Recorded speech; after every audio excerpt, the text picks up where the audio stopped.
오늘 말씀은 로마서 12장입니다. 산 제사로 드리는 영적 예배라는 주제로 말씀을 전하겠습니다.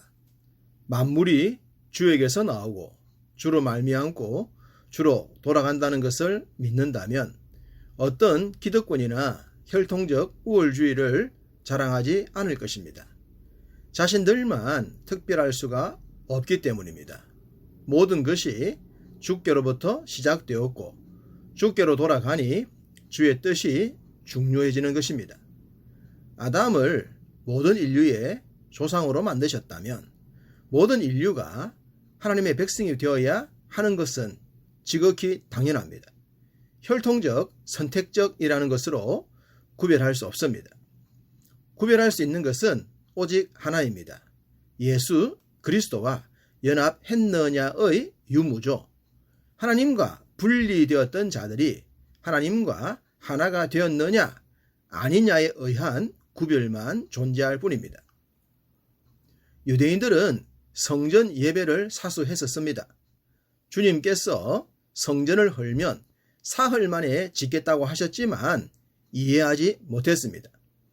눈에 보이는 건물 성전에 붙들려서 참 성전으로 오신 주님을 보지 못했죠. 그들은 성전에서 예배만 드리면 하나님이 받으신다고 착각했습니다. 그러다가 철저한 형식주의 예배자로 전락하고 말았습니다. 영과 진리로 예배함과는 무관하게 되었던 것입니다. 그런 왜곡된 유대인들의 신앙을 지적하면서 바울은 참된 예배에 대해 말합니다. 1절 그러므로 형제들아 내가 하나님의 모든 자비하심으로 너희를 권하노니 너희 몸을 하나님이 기뻐하시는 거룩한 산 제사로 드리라. 이는 너희가 드릴 영적 예배니라. 시작을 그러므로로 한 것은 1장부터 11장까지의 모든 내용을 결론 맺고 있다는 것입니다. 그동안 믿음으로 거듭나게 되는 교리적인 내용들을 얘기했었습니다. 이러한 초대 위에 이제 실제적인 삶의 내용을 말합니다.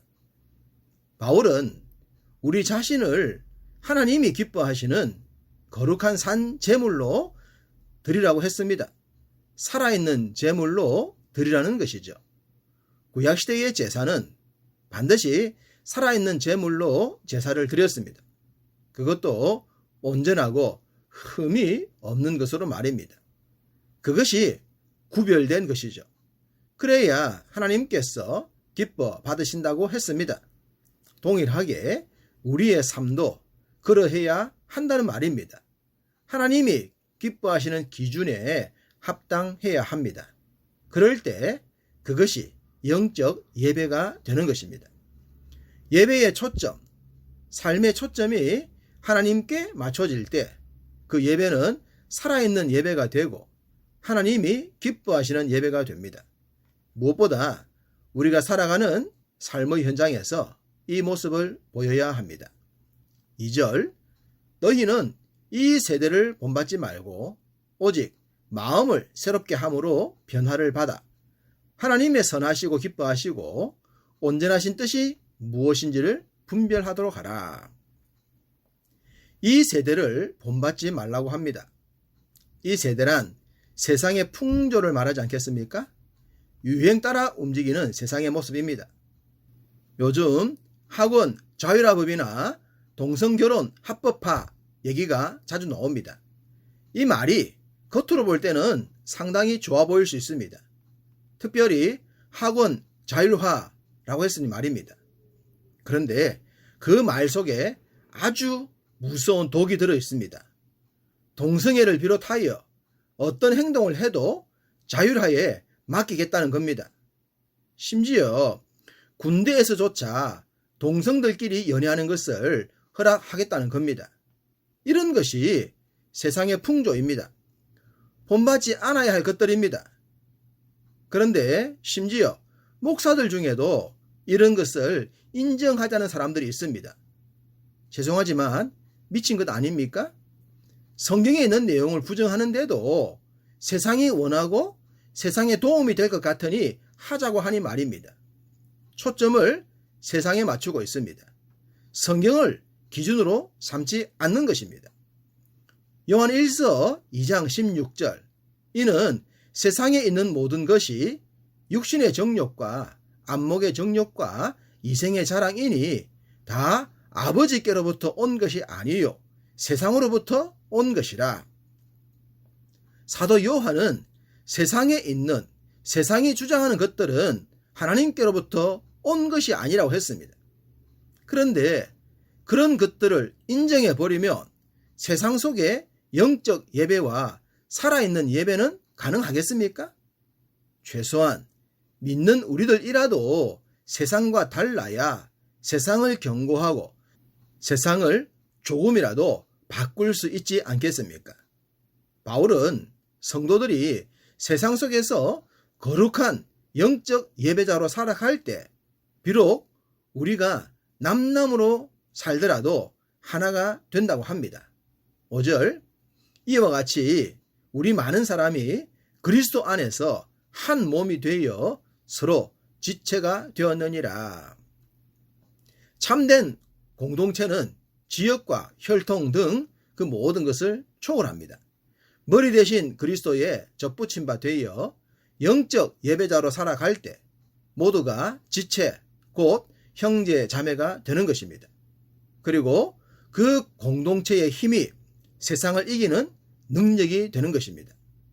성도들이 세상을 살아갈 때 우리들의 자세가 어떠해야 할지에 대해서도 성경은 말합니다. 6절부터 13절 내용의 요약입니다.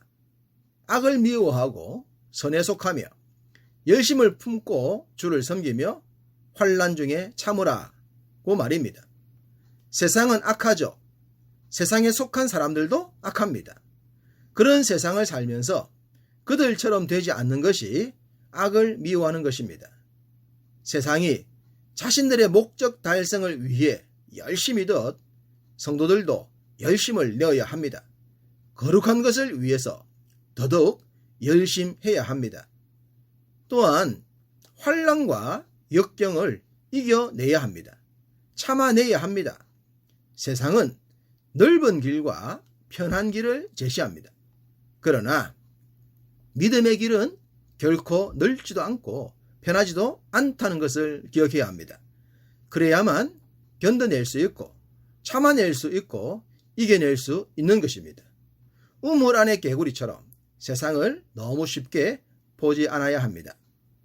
지금까지 말씀드린 13절까지는 믿는 자들 자신들에 대한 말씀이었다면 14절 이후는 믿는 자들이 믿지 않는 자들에게 어떻게 행동해야 할 것인지에 대한 기록입니다. 너희를 박해하는 자들을 축복하고 저주하지 말라고 합니다. 불신자들의 박해는 영적으로 어두움이기 때문입니다. 바울이 거듭나기 전에 믿는 자들을 힘들게 했듯이 말입니다.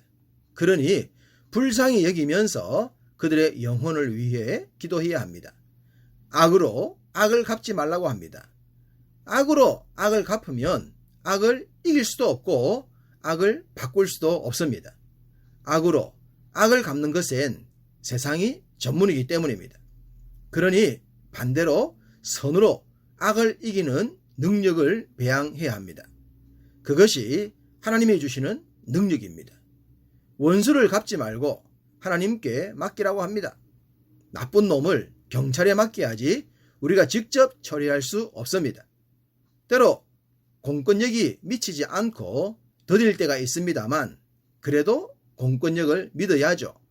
하나님께서 일하실 수 있도록 전적인 신뢰를 원수와의 관계에서도 보이라고 하십니다.